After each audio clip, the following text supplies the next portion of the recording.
What's up, guys? Today is Speedhawk TV, and you know, I was I was wrong at one point, but now I'm right again. Don't forget to like and subscribe to the channel. But Cavs came back out and won this time, and it was a nice soliloquy that it happened this way. LeBron James comes out there with four fouls in the first half, first time ever in his career. And it gets to the point where the Celtics are moving the ball. The Celtics are getting shots up, getting open shots, which I said from the beginning that Brad Stevens' system allows them to get open shots anyway. But it just even more open shots are possible now.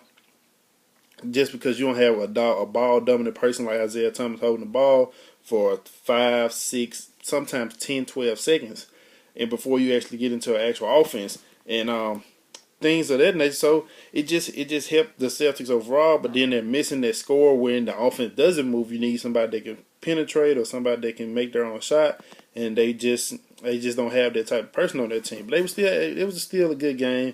They end up Cleveland ended up winning by 13 points. Kevin Love had 17 to 17, if I'm not mistaken. Yeah, 17 to 17 and 5. He ended up getting hurt at the end of that. Kyrie tweaked his ankle, and he had an amazing third quarter. He ended up with 42 points.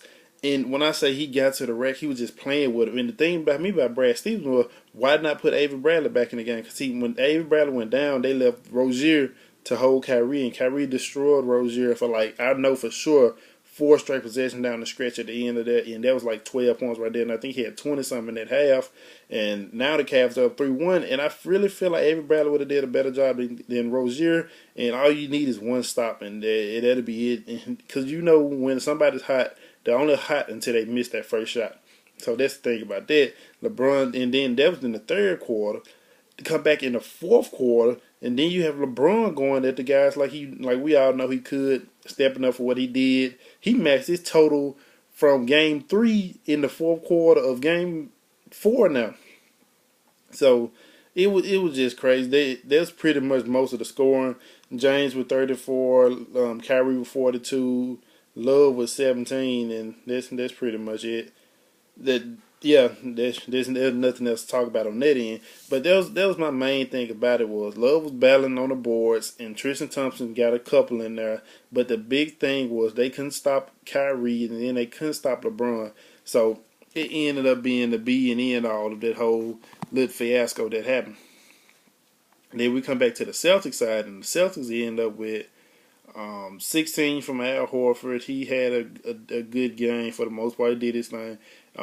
Crowder started off well, but then I stopped liking how Crowder was playing toward the end. He was sloppy. He had a couple turnovers. He had a couple bad shots. A 3 that should have been called a foul, but it didn't go his way. And he played better. Like I said, he played 3 good quarters, and then the fourth quarter he just flaunted.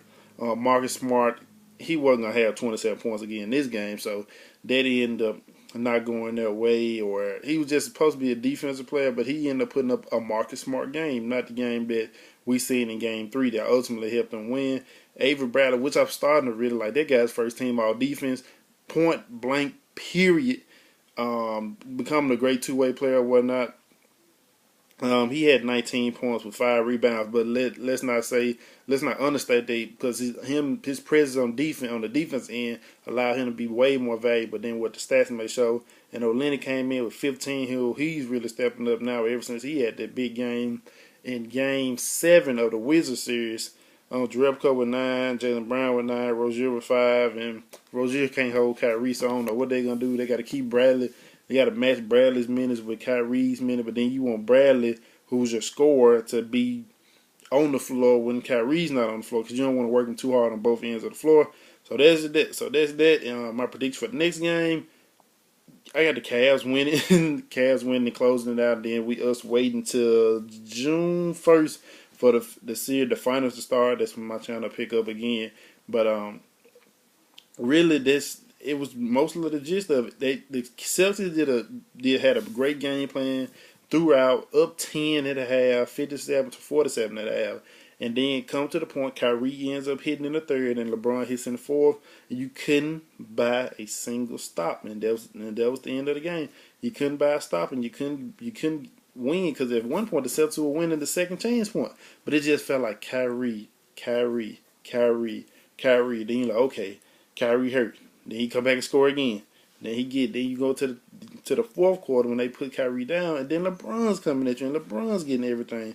Despite a couple times he should have got called, he should have got his fouls called, but other than that, it was just pure. It was pure and utter, like, straightforwardness from the Cavaliers, and I expect the same thing in Game 5 back in Boston. So my name is Dad for Speedhawk TV, and I got the Cavs winning. I want to say sweep. I'm so used to saying it by now, but I got the Cavs winning this next game. Don't forget to like and subscribe to the channel. See you later.